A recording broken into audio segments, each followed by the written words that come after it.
സമസ്തയിലെ സഹോദരങ്ങളോട് മാത്രമല്ല, ഈ സമുദായം ഇന്ന് അകപ്പെട്ടിരിക്കുന്ന ഈ ആത്മീയ ചൂഷകന്മാരുടെ കരങ്ങളിൽ അകപ്പെട്ടുകൊണ്ടിരിക്കുന്ന അവസ്ഥ മനസ്സിലാക്കിക്കൊണ്ട്, പ്രിയപ്പെട്ടവരെ, നമ്മൾ വീട്ടിൽ പോയി സ്ത്രീയിട്ട ചീതം നയിച്ച് മുന്നോട്ട് പോകാൻ പറ്റില്ല. പ്രമാണത്തിനോടുള്ള പ്രതിബദ്ധത പുലർത്തി മുന്നോട്ട് പോകാതെ ഒരു അഴകുഴഞ്ചൻ നിലപാടിലൂടെ മുന്നോട്ട് പോകാൻ നമുക്ക് പറ്റൂല. കാരണം എന്താണ്?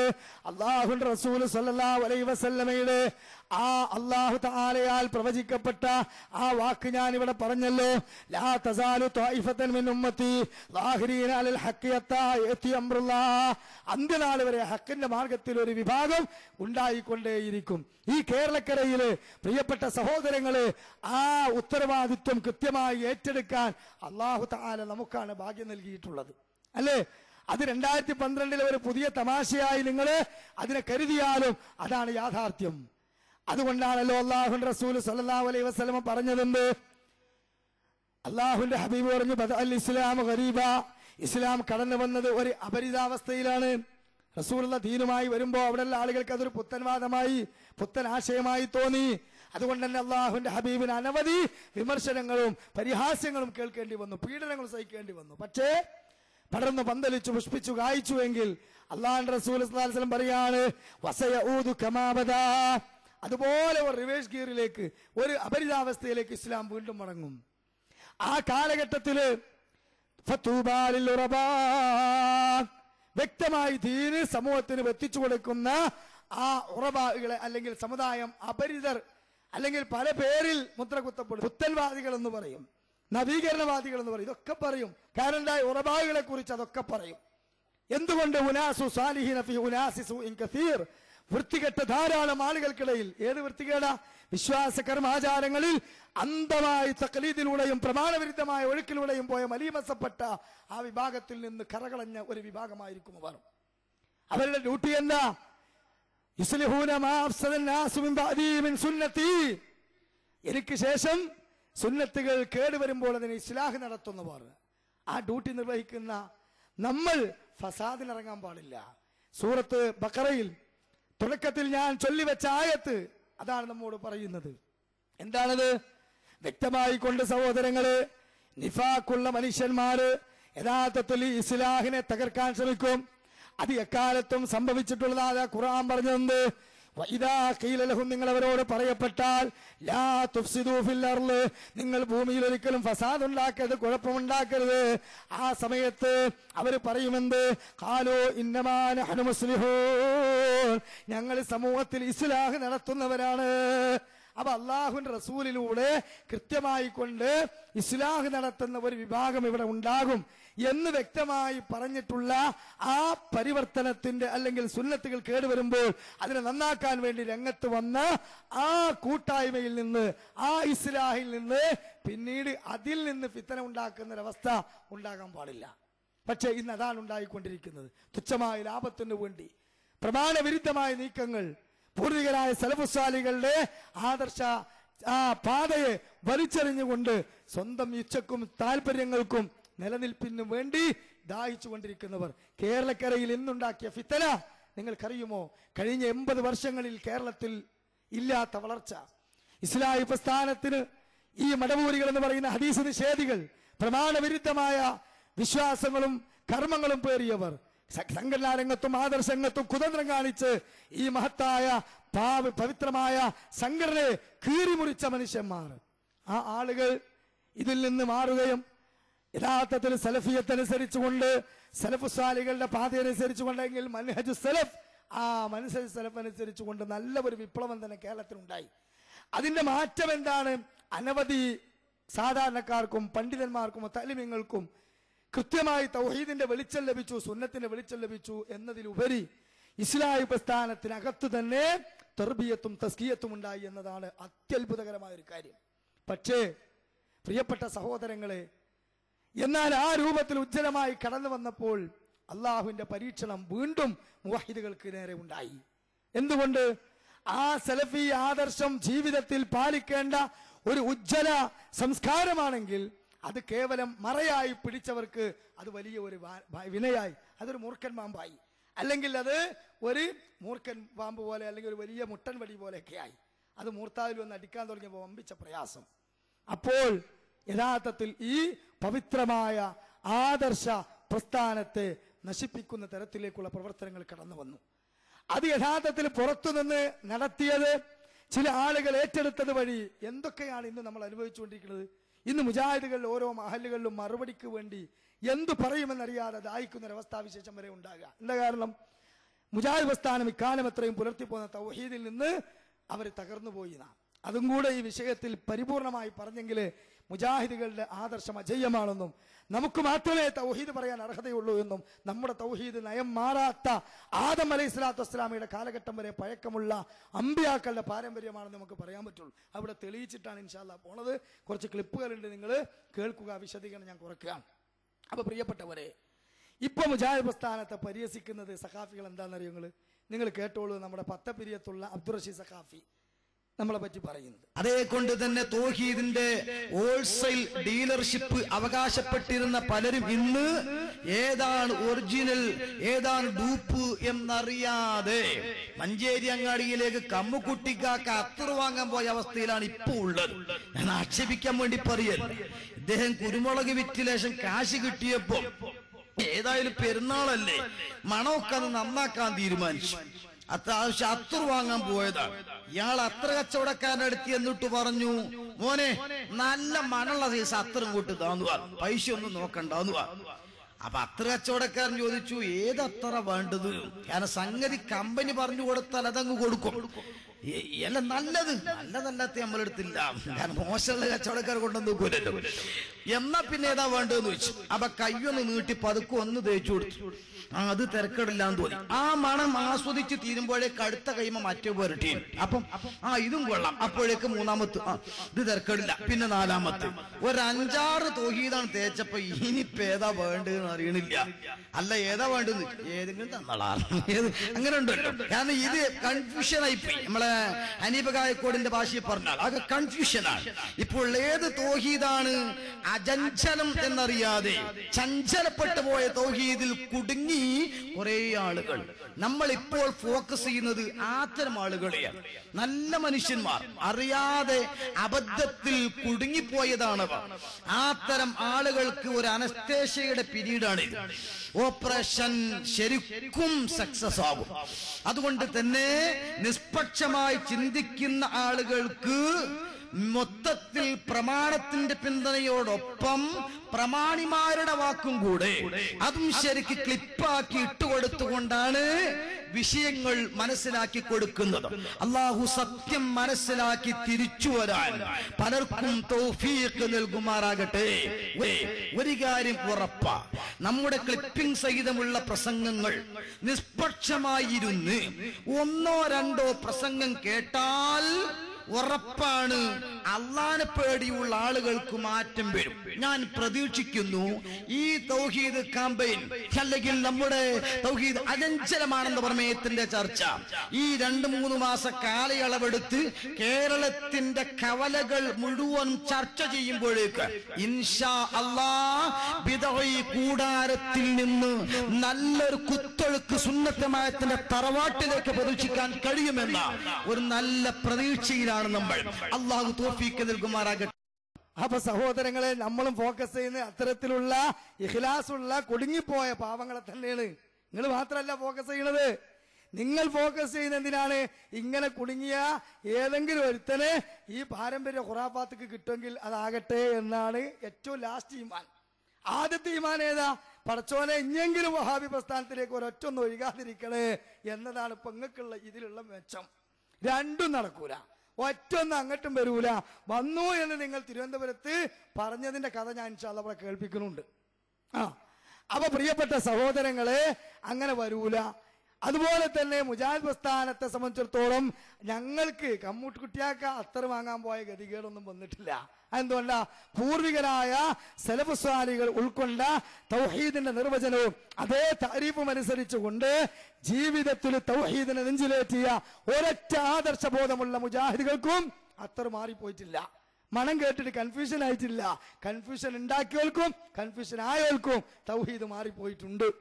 ഞങ്ങളെ സംബന്ധിച്ചിടത്തോളം ആയിരക്കണക്കിന് കുപ്പി അത്തറുകൾ എവിടെ ഇട്ടാലും ആദം അലൈഹി സ്വലാത്തു വസ്സലാം ഉപയോഗിച്ച തൗഹീദിന്റെ സെന്റ്, റസൂലുള്ളാഹി സ്വല്ലല്ലാഹു അലൈഹി വസല്ലം വരെ പോക്കറ്റിൽ കൊണ്ടുവരുന്ന തൗഹീദിന്റെ അത്തർ, സ്വഹാബത്ത് നെഞ്ചിലേറ്റിയ അത്തർ, അത് ഞങ്ങളെ പോക്കറ്റിലെത്തും. ഞങ്ങൾക്കത് വേർതിരിച്ചെടുക്കാൻ കഴിയും. അത് കഴിയാത്ത ആൾക്കാര് സ്വീപ്പായിട്ടുണ്ട്. ഓൽക്കും കൂടി ഇൻഷാ അല്ലാഹ് കേരളക്കരയിൽ ഞങ്ങൾ കൃത്യമായി വെളിച്ചം കാണിക്കും. അല്ലാഹു തൗഫീഖ് ചെയ്യുമാറാകട്ടെ. അപ്പോ ഇവിടെ കമ്മുകുട്ടിയാക്കാന്റെ അത്തറ് കച്ചവടം പറഞ്ഞ് നമ്മളെ പരിഹസിക്കാനുള്ള കാരണം കൂടി നിങ്ങൾ അറിയണമല്ലോ. ആ കാരണം നൗഷാദ് ഹസനി പറഞ്ഞോട്ടെ. സമയത്ത് മുജാഹിദിന്റെ തൗഹീദ് ആകെ ഇനി പറയാൻ ഡിക്ഷണറിയിൽ വാക്കുകളില്ലാത്ത രൂപത്തിൽ തകർന്നിരിക്കുന്നു. കാരണം അവരെന്നെ ഉണ്ടാക്കിയതാണ് ഇക്കാലം വരെ. എന്ത് അദൃശ്യ കാര്യങ്ങൾ, മറഞ്ഞ കാര്യങ്ങൾ, ആ സഹായം പാടില്ല. ഇപ്പൊ അവര് തന്നെ അത് പൊളിച്ചു. അപ്പോ മുജാഹിദികളെ, നിങ്ങളുടെ കാലം അവസാനിച്ചിരിക്കുന്നു. ഇനിയും ഒരുപാട് കാലം നിങ്ങൾക്ക് മുന്നോട്ട് പോവാൻ കഴിയില്ല. കാരണം ഈ തൗഹീദ് ഏതായിരുന്നു? മനുഷ്യന്മാരെ കഴിവിന്റെ അപ്പുറത്തുള്ളത് ചോദിച്ചാൽ ശിർക്കാണെന്ന വാദം, അതുപോലെ മറഞ്ഞ വഴിയിലൂടെ സഹായം തേടിയാൽ അത് ശിർക്കാണെന്ന വാദം, അത് പറഞ്ഞിട്ടാണ് മുഹ്യിദ്ദീൻ ശൈഖിനെ വിളിക്കരുത്, മമ്പറത്തങ്ങളെ വിളിക്കരുത്, അത് ശിർക്കാണെന്ന് നിങ്ങൾ പറഞ്ഞിരുന്നത്, പുലമ്പിയിരുന്നത്. ഇല്ല, ഇനി നിങ്ങൾക്കതിന്റെ അധികാരമില്ല. കാരണം മറഞ്ഞ വഴിയിലൂടെ സഹായം തേടാമെന്നും അത് ശിർക്കല്ല എന്നും നിങ്ങളുടെ ജബ്ബാർ മൗലവിയും സക്കരിയ സ്വലാഹിയും പ്രഖ്യാപിച്ചിരിക്കുന്നു. അവിടെയാണ് ജിന്ന് എന്ന വിഷയം പൂർണ്ണമാകുന്നത്. ജിന്ന് എന്ന വിഷയം അവിടെ അല്ല പൂർണ്ണമാകുന്നത്. ജിന്ന് എന്ന വിഷയം നിങ്ങളുണ്ടാക്കിയ, അതുപോലെ തന്നെ ചില ആളുകൾ ഉണ്ടാക്കിയ കൺഫ്യൂഷൻ തീരുന്നത് വരെ മാത്രമല്ല, ജിന്നുമായി ബന്ധപ്പെട്ട് ഖുർആനും സുന്നത്തും എന്തൊക്കെ വിഷയം പഠിപ്പിച്ചിട്ടുണ്ടോ, സലഫ് സാലികൾ ഏതൊക്കെ രീതിയിൽ തന്നെ മനസ്സിലാക്കിയിട്ടുണ്ടോ, അതൊക്കെ ജിന്നിന്റെ വിഷയത്തിൽ ഇൻഷാ അല്ലാഹ് ഞങ്ങൾ പറയും. അങ്ങനെ പഠിപ്പിച്ചിട്ട് എ ടു സെഡ് ഇനി വരുന്നൊരു തലമുറക്ക് ഇബാദത്തുൽ അതുപോലെ തന്നെ റുഖിയ ശർഈയിലും ഇസ്ലാമിന്റെ ആത്മീയ ചികിത്സയിലൊന്നും സംശയമില്ലാത്ത വിധം കാര്യം ഫത്ഹാവും. അല്ലാഹു തആല വെറുതെ നല്ല ഈ കാലഘട്ടം നമുക്ക് നൽകിയേ. ഇതൊരു പരീക്ഷണ കാലഘട്ടമാണ്. അതോടൊപ്പം ഖുർആൻ പറഞ്ഞില്ല, അസാ അൻ തക്റഹു ശൈഅൻ വഹുവ ഖൈറുൻ ലക്കും വഅസാ അൻ തുഹിബ്ബു ശൈഅൻ വഹുവ ശർറുൻ ലക്കും. ചില കാര്യങ്ങൾ നിങ്ങൾ വിചാരിക്കും അത് നിങ്ങൾക്ക് ഷർറാണ്, അല്ല അത് ഖൈറാണ്. കാരണം അല്ലാഹുക്കേ അറിയുള്ളൂ അത്. അതുകൊണ്ട് ആരും വെറുതെ ബേജാറാകണ്ട, ആശയക്കുഴപ്പത്തിലാകണ്ട, കൺഫ്യൂഷൻ ആകണ്ട, ഒരു ബേജാറും ആകണ്ട. മുജാഹിദ് പ്രസ്ഥാനം മനുഷ്യ കഴിവിന് അതീതമായ കാര്യങ്ങൾ ചോദിക്കലാണ് പ്രാർത്ഥന എന്നും, മറിഞ്ഞ വഴിയിലൂടെ സഹായം പ്രതീക്ഷിക്കലാണ് യഥാർത്ഥത്തിൽ പ്രാർത്ഥന എന്നും പറഞ്ഞു പോന്നിരുന്നു. അത് ജിന്നിനെയും മലക്കിനെയും ഒക്കെ വിളിച്ച് സഹായം തേടാൻ വേണ്ടിയുള്ള സൗകര്യത്തിന് സൃഷ്ടി കഴിവ് എന്നാക്കിയതോടുകൂടി നിങ്ങളെ താരീഫ് എന്ത് ചെയ്തു? പൊളിഞ്ഞിരിക്കുന്നു, നിങ്ങളുടെ തൗഹീദിൽ മായം കറന്നിരിക്കുന്നു എന്ന് ആരാ പറയുന്നത്? ശിർക്ക് എടുക്കാനും പുതക്കാനും വിരിക്കാനും മാത്രം ജീവിതത്തിൽ ഖുർആൻ ഹദീസും എടുത്ത് ദുർവ്യാഖ്യാനം ചെയ്യുന്ന മുസ്ലിയാര് നമുക്ക് വിശ്വസിക്കാൻ പറ്റുമോ? ലോകത്ത് ആർക്കെങ്കിലും അംഗീകരിക്കാൻ പറ്റുമോ? എന്നിട്ടൊരു കുത്ത് എന്ത്, ഇതുവരെ നിങ്ങൾ മരണപ്പെട്ടു പോയ മുഹ്യിദ്ദീൻ ശൈഖിനെ രക്ഷിക്കണേ, ബദരീങ്ങളെ കാക്കണേ എന്നൊക്കെ നിങ്ങൾ ശിർക്കാണെന്ന് പറഞ്ഞിരുന്നത് ഏത് മാനദണ്ഡത്തിലാ? അത് കണ്ണിൽ കാണാത്തവരോടുള്ള തേട്ടമാണ്. അതുപോലെ തന്നെ അത് മനുഷ്യ കഴിവിന് അതീതമാണ്. ഇപ്പോൾ നിങ്ങൾക്കത് പറയാൻ കഴിയില്ല. സൃഷ്ടി കഴിവിന് അതീതമെന്ന് പറഞ്ഞാലും മനുഷ്യ കഴിവിന് അതീതമെന്ന് പറഞ്ഞാലും ഞങ്ങൾക്ക് എന്നും ഈ ശിർക്കാണ് എന്ന് ഖുർആൻ കൊണ്ട് ഹദീസ് കൊണ്ട് തെളിയിക്കാൻ പറ്റും. ഞങ്ങളിവിടെ അഭൗതികം എന്ന് പറഞ്ഞത് കണ്ണ് കാണാത്ത എന്ന അർത്ഥത്തിലല്ല. ഞങ്ങളിവിടെ മനുഷ്യ കഴിവിന് അതീതം എന്ന് പറഞ്ഞത് യഥാർത്ഥത്തിൽ എന്തല്ല മനുഷ്യന് ഒരു കഴിവുണ്ട്, ആ സൃഷ്ടിയുടെ കഴിവിനപ്പുറത്തുള്ള ഒരു സൃഷ്ടിയോടും ഒരു കാര്യവും ചോദിക്കാൻ പാടില്ല, അല്ലെങ്കിൽ ഒരു കാര്യവും ആ സൃഷ്ടിയിൽ നിന്ന് പ്രതീക്ഷിക്കാൻ പാടില്ല. അതൊക്കെ ശിർക്കാണ് എന്ന അർത്ഥത്തിലല്ല. അങ്ങനെ അർത്ഥത്തിലാണെങ്കിൽ ഈ തരീഫ് പറഞ്ഞ മുജാഹിദ് പണ്ഡിതന്മാര് അവര് ഒരു നായയെ ഉപയോഗിച്ച് മണം പിടിച്ചൊരു കള്ളനെ പിടിച്ചാൽ എന്താവും? മനുഷ്യ കഴിവിന് അപ്പുറത്തുള്ള ഒരു കാര്യം നായയോട് തേടിയെന്നാവും. അത് ശിർക്കാണെന്ന് ഏതെങ്കിലും മുജാഹിദ് പണ്ഡിതന് വാദമുണ്ടോ? ഇല്ല. ഒരു വലിയ മരത്തടി അത് നമുക്ക് പൊക്കാൻ കഴിയില്ല, ആനയെ കൊണ്ടുവന്ന് പൊക്കിച്ചു. മനുഷ്യ കഴിവിനപ്പുറത്തുള്ള ഒരു സഹായത്തേട്ടമല്ലേ അത് ശിർക്കല്ലേ എന്ന് ആരെങ്കിലും പറയോ? അപ്പൊ കോമൺ സെൻസ് ഉള്ളവർക്കൊക്കെ അറിയാണ്ട് മനുഷ്യൻ എന്ന സൃഷ്ടി ഇന്ന് വിളിച്ചു പ്രാർത്ഥിക്കുന്നത് മരണപ്പെട്ടു പോയ മഹാത്മാക്കളായ മനുഷ്യരാണ്. അതുകൊണ്ടാണ് അവർക്ക് തിരിയുന്ന രൂപത്തിൽ അതിനെ നമ്മൾ പരിമിതപ്പെടുത്തിയത്. അത് മലയാള ഭാഷയിലെ ഒരു പദപ്രയോഗത്തിന്റെ പരിമിതിയാ, അല്ല ഞങ്ങൾ തരീഫിൽ ഒരു തകർച്ചയും വന്നിട്ടില്ല. ഇനി നിങ്ങൾക്ക് സഹോദരങ്ങളെ അത് തകർന്നു എന്ന് ആരാ പഠിപ്പിച്ചെന്നത്? ഇസ്ലാഹി പ്രസ്ഥാനത്തിൽ നിന്ന് പുറത്തുപോയി ഈ പ്രസ്ഥാനത്തിന്റെ തകർച്ച ആഗ്രഹിച്ച് അതിനു വേണ്ടി രാവും പകലും കുതന്ത്രവും മെനഞ്ഞു നടന്ന മടവൂരികൾ സ്വന്തം മകൻ മരിച്ചാലും വേണ്ടിയില്ല, മരുമകളുടെ 2 തുള്ളി കണ്ണീര് കണ്ടാലും മതി എന്ന ദുഷ്ട ചിന്താഗതിയുള്ള അമ്മായിമ്മയുടെ മനസ്സ് പേറിയവർ അല്ലെ. അതാണ് കേട്ടോളി അലിമദിനിമല്ല എന്ന മടവൂരി മേധാവ് പറയുന്നത് കേട്ടോളി. കാരണം കാര്യകാരണ ബന്ധത്തിന് അതീതമായി അബൗദ്ധികമായി മലക്കുകളോട് ചോദിക്കുകയാണ്, അതുപോലെ തന്നെ ജിന്നുകളോട് ചോദിക്കുകയാണ്. നേരത്തെ വിശദീകരിച്ചു. അപ്പൊ പ്രാർത്ഥിക്കാമെന്ന് നിങ്ങൾ പറഞ്ഞിട്ടുണ്ട്, നിങ്ങൾ എഴുതിയിട്ടുണ്ട്, നിങ്ങൾ ശിർക്കിലേക്ക് പോയിട്ടുണ്ട്, ഇത് വസ്തുതയാണ്, ഞങ്ങളത് വിശദീകരിച്ചിട്ടുണ്ട്. പക്ഷേ എന്നിട്ടിപ്പോൾ ചോദിക്കുക ആരാ പ്രാർത്ഥിക്കുക എന്ന് പറഞ്ഞത്. എന്നിട്ട് തൊട്ടടുത്ത് തന്നെ നേരത്തെ പറഞ്ഞ നിർവചനം മാറ്റം ചെയ്ത് സൃഷ്ടികളോട് കഴിവിനപ്പുറമുള്ളത് ചോദിക്കലാണ് പ്രാർത്ഥന. എവിടെ നിന്നാണ് ഈ നിർവചനം കിട്ടിയിട്ടുള്ളത്? തൊട്ടടുത്ത് തന്നെ നേരത്തെ പറഞ്ഞ നിർവചനം മാറ്റം ചെയ്ത് സൃഷ്ടികളോട് കഴിവിനപ്പുറമുള്ളത് ചോദിക്കലാണ് പ്രാർത്ഥന. എവിടെ നിന്നാണ് ഈ നിർവചനം കിട്ടിയിട്ടുള്ളത്? 2 SSFകാര് മെനക്കെട്ട് കേരളത്തിൽ തൗഹീദിൽ വിളിച്ച് ഊതിക്കൊടുക്കുകയാണ്. ഒന്ന് സുന്നി സ്റ്റുഡൻസ് ഫെഡറേഷൻ എന്ന് പറഞ്ഞ ഷിയ സ്റ്റുഡൻസ് ഫെഡറേഷൻ, കാന്തപുരം സുന്നിയാള്. രണ്ടാമത്തെ കൗമേന സലാം സുല്ലമി ഫാൻസ്, അതും SSF. 2 കൂട്ടരും കൂടി മെനക്കെട്ട് മുജാഹിദിന്റെ നിർവചനം മാറി തൗഹീദ് പൊളിഞ്ഞു എന്ന് പറഞ്ഞിട്ട് കേരളക്കരയിൽ ഓട്ടം തുടങ്ങിയത്.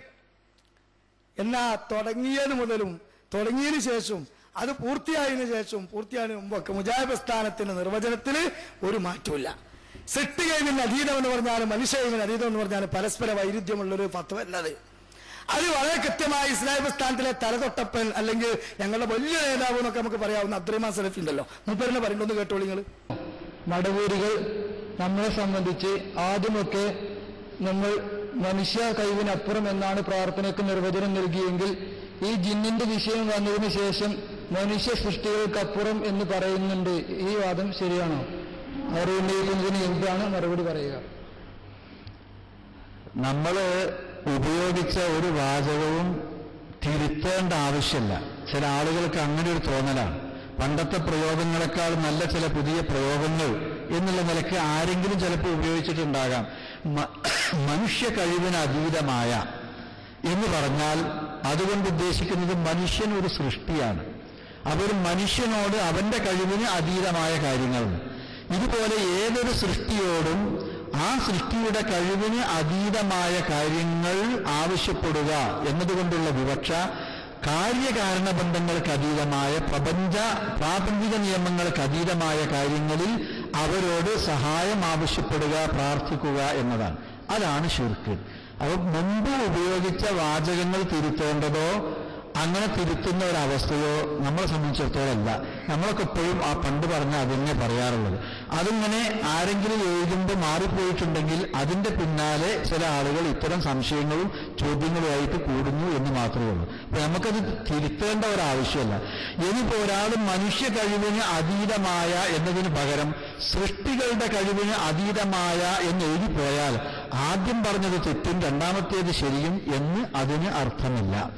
ഇതുകൊണ്ട് രണ്ടും പരസ്പര വൈരുദ്ധ്യങ്ങൾ ഉണ്ടാകുന്നുമില്ല എന്നതാണ്. അത്രയുള്ളൂ. അപ്പൊ നമുക്കത് തിരുത്തേണ്ട ഒരാവശ്യമല്ല.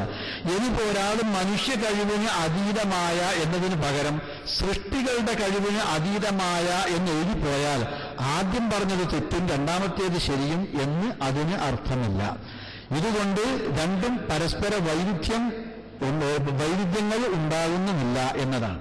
അപ്പൊ സഹോദരങ്ങളെ, ഇത് ഈ മടവൂരികളും അതുപോലെ ഇത് ഉന്നയിച്ചിട്ടുള്ള നമ്മുടെ സമൂഹത്തിലെ സമസ്തയിലെ ഒരു വിഭാഗങ്ങളും മാത്രമല്ല ശ്രദ്ധിക്കേണ്ടത്. ഇനി നമ്മുടെ ആൾക്കാർ കൂടി മനസ്സിലാക്കുക. നമ്മൾ ഈ ജിന്ന് വിഷയം വന്നപ്പോൾ നിലപാട് മാറ്റാൻ വേണ്ടിയിട്ട് നമ്മളിപ്പോ നമ്മളെ ഉസ്താദന്മാർ അല്ലെങ്കിൽ പണ്ട് എഴുതിയ താരീഫ് മാറ്റിയതാണ് നാം. സത്യത്തിൽ രണ്ടും പരസ്പര വൈരുദ്ധ്യമല്ല എന്ന് മനസ്സിലായി. ഇനി നമ്മളത് മാറ്റേണ്ട ഒരു ആവശ്യമില്ല. സത്യത്തിൽ ചില പുസ്തകങ്ങൾ മനുഷ്യ കഴിവിന് അതീതമേ ഉള്ളൂ. പണ്ട് മുതലേ നമ്മൾ ഉപയോഗിച്ചു പോകുന്നത് സത്യത്തില് പിന്നെ അബ്ദുറഹ്മാൻ സലഫി എന്ന ഞങ്ങളുടെ ഇപ്പോഴത്തെ നേതാവ് കുറെ കാലം പ്രബോധന മേഖലയിൽ സജീവമായിരുന്നു. ഇപ്പൊ സംഘടനയുടെ ഒരുപാട് ഉത്തരവാദിത്തങ്ങൾ മുതലത്തുള്ളതുകൊണ്ട് മൂപ്പരിപ്പോ ദാവാ പ്രവർത്തനങ്ങളിൽ കൂടുതലില്ലാത്തതുകൊണ്ട് മൂപ്പര് ആ പുസ്തകം കണ്ടിട്ടുണ്ടാവില്ല നിലക്കായിരിക്കും. ഏതായാലും വളരെ മുമ്പ് ഏകദേശം 944 കാലം മുതൽ സംവാദങ്ങളിലൊക്കെ നമ്മൾ ഉപയോഗിച്ചു പോകുന്ന ഒരു പദമാണ് എന്ത്? മനുഷ്യ കഴിവിന് അതീതം എന്നതല്ല, സൃഷ്ടി കഴിവിന് അതീതമായത് ചോദിക്കലാണ് യഥാർത്ഥത്തിൽ പ്രാർത്ഥന. അത് അള്ളാഹു താലയോട് ചോദിച്ചാൽ യഥാർത്ഥ പ്രാർത്ഥനയായി, അള്ളാഹു അല്ലാത്തവരോട് ചോദിച്ചാൽ ശിർക്കായി. ഇത് പുതിയൊരു നിലപാടൊന്നല്ല.